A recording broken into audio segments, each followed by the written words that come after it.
Now, the next one is a little bit more complicated, and this is Mary's journey to visit Elizabeth.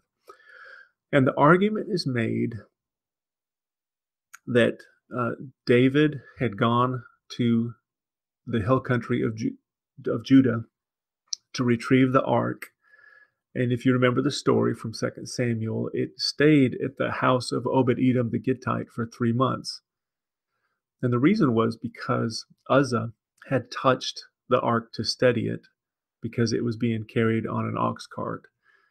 And Uzzah was struck dead. And David was very nervous about taking the ark any further and said, "How should the ark of the Lord come to me?" And so it stayed at the house of Obed-Edom for 3 months. So Roman Catholics say, wow, David, the ark of the Lord went to the hill country of Judah and stayed there for 3 months. And guess what? After Mary found out that Elizabeth was pregnant, she went to go visit her in the hill country of Judah for about 3 months. That's in Luke 1:56.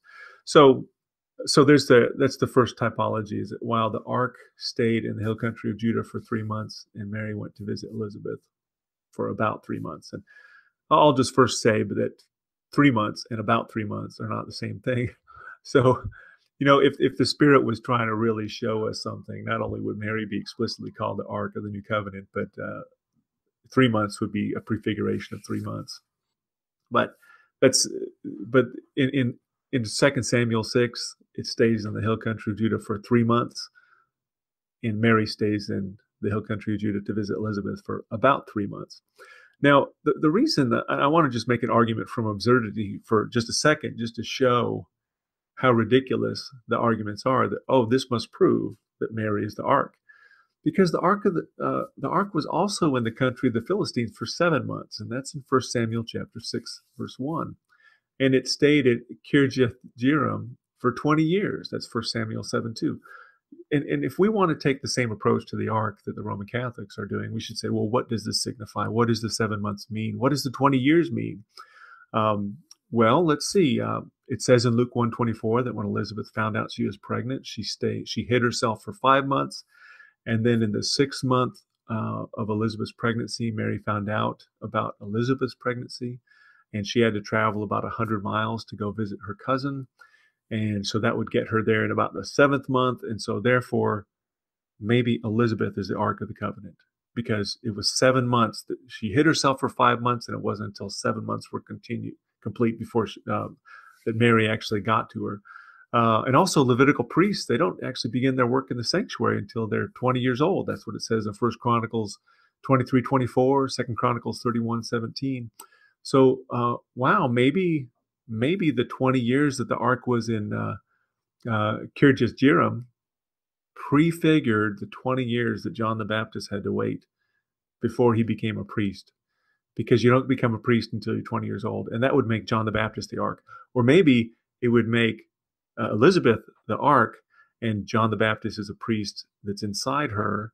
And because the rod of Aaron signifies the Aaronic priesthood, and John the Baptist was an Aaronic priest, therefore Elizabeth must be the Ark of the New Covenant. Well, that's an absolutely silly argument. It's a ridiculous argument, and I want to put it in the same category as the argument Roman Catholics make that Mary is the Ark of the New Covenant, based on this scripture passage. But it gets better. It's when David, I would say, I don't say the argument gets better, it gets sillier, and therefore better because it's more interesting to us. But when David realized that Uzzah had been struck dead for touching the ark, he said, "How shall the ark of the Lord come to me?" That's 2 Samuel 6:9. And when Mary arrived to visit Elizabeth, Elizabeth said, "And whence is this to me that the mother of my Lord should come to me?" It's Luke 1:43. So Roman Catholics look at that and say, wow, David said, "How shall the ark of the Lord come to me?" And Elizabeth says, "How shall the mother of my Lord come to me?" And therefore, Mary's the ark. See? That's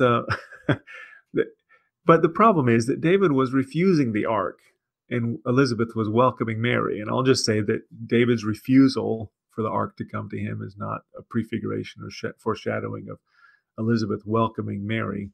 And what's important here is that they would tie that to John the Baptist leaping in Elizabeth's womb, when Mary arrived.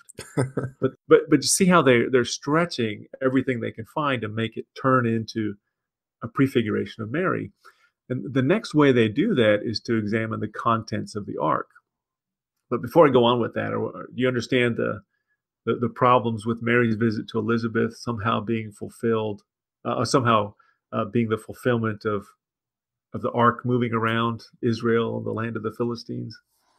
Oh yeah, it's they're like conspiracy theorists reaching for straws or grabbing at straws to make this work. And I think you pointed out that uh, I like how you reduced it to absurdity because there's no way that this could work, and Well, yeah, it shouldn't be accepted at all.